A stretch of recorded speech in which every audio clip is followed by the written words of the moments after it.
ঠান্ডা পড়তে না পড়তেই বানিয়ে ফেললাম কাতলা মাছ দিয়ে ফুলকপির ঝোল, সাথে ধনেপাতার চাটনি। আর দেখতেই পাচ্ছেন বাবা বাজার থেকে একদম বড় বড় সাইজের কাতলা মাছ কাটিয়ে এনেছিল, আর মাছটাকে ভালোভাবে ধুয়ে নুন হলুদ মাখিয়ে দেখতেই পাচ্ছেন মাছটা ভেজে নিয়েছি। আর সাইজটা দেখতে পাচ্ছেন খুব মোটা মোটা আর টাটকা একদম ফুলকপি। তো বানিয়ে ফেললাম গরম গরম ঝোল আর ভাত। ফুলকপি, টাটকা ফুলকপি নেওয়া হয়েছে, তো ফুলকপির ঝোল হবে।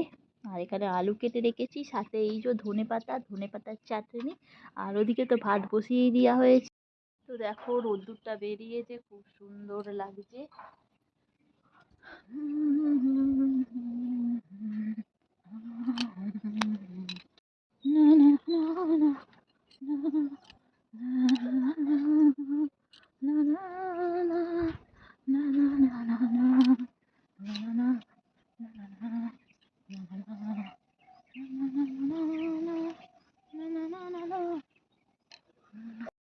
তো সকাল সকাল চলে এসেছি ছাদে, আর এই দেখো একদম রান্না বসিয়ে দিয়েছি।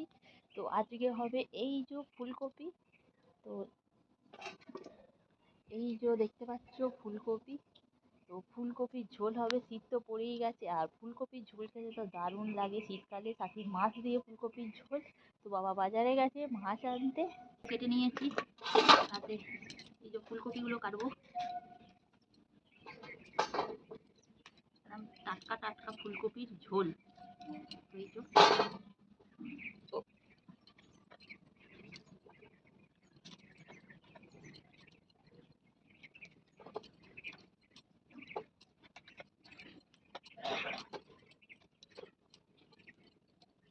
এগুলো সব কাটা হয়ে গেছে।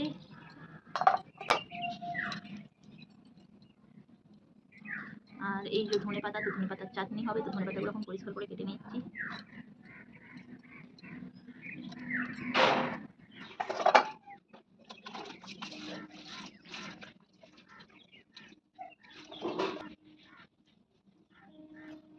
এই যে নিয়ে নিয়েছি আদা,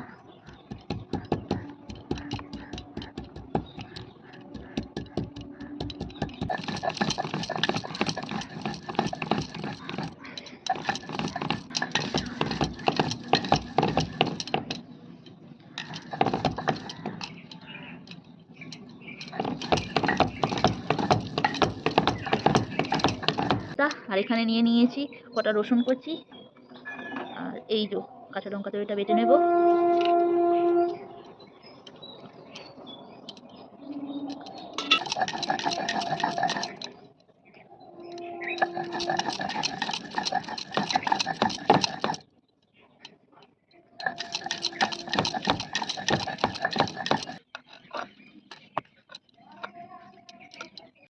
তো বাবা তো মাছ নিয়ে চলে এসেছে। এই যে দেখতে পাচ্ছেন কাতলা মাছ, আর বেশ বড় বড় সাইজের। তো মাছটাকে আমি ভালোভাবে ধুয়ে পরিষ্কার করে নেব।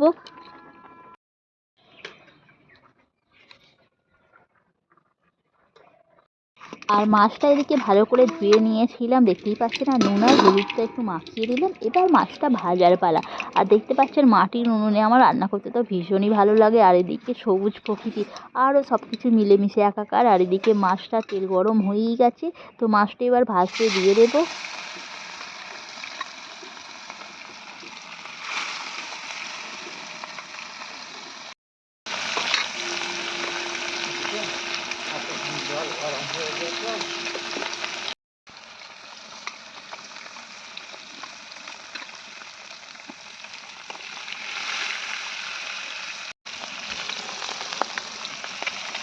তো এদিকে দেখতেই পাচ্ছেন মাছগুলোকে আমি বেশ লাল লাল করে ভেজে নিয়েছি, আর উল্টেও দিয়েছি। আর এদিকে দেখতে পাচ্ছেন আমরা একটু লাল লাল করেই ভাজা খাই, কারণ যেহেতু ঝরে দেবো হালকা ভাজলেও হয়। তো অনেকের অনেক রকম খাওয়া। আর এদিকে দেখুন মাছ ভাজতে ভাজতে আমি একটু ঘুরতে বেরিয়ে পড়েছি। আর এই যে বললাম না প্রকৃতিটা খুব সুন্দর, ওই জন্য আমি একটু করে ঘুরি আর একটু করে রান্না করি। তো দেখুন মাছটা ভাজা হচ্ছে। তো এই দেখো মাছটা ভাজা হচ্ছে। তো আজকে বানাবো মাছ দিয়ে ফুলকপির ঝোল। তো দেখো মাছটা হয়ে গেছে ভাজা।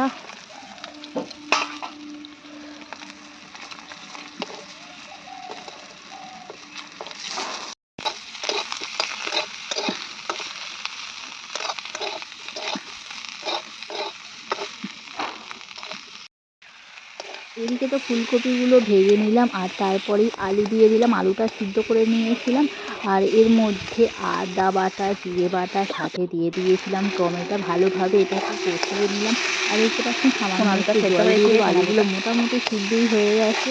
তো এবার এটাকে জল দিয়ে ভালোভাবে এর মধ্যে কপিটাও দিয়ে দেবো।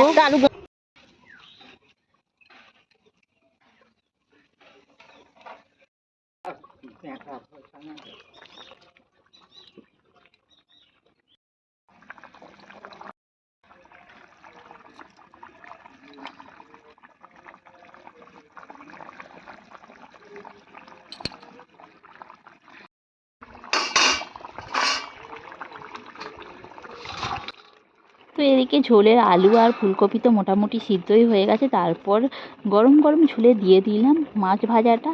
আর এইরকম শীতেতে গরম গরম মাছের ঝোল সাথে ধনেপাতার চাটনি দিয়ে খেতে যা দারুণ লাগে না। তো বন্ধুরা, আমার এই ভিডিওটি কেমন লাগলো? ভিডিওটি যদি ভালো লাগে লাইক করো, শেয়ার করো, কমেন্ট করো। আর দেখা হবে নেক্সট ভিডিওয়। সবাই টাটা, বাই বাই, ভালো থাকবেন, সুস্থ থাকবেন।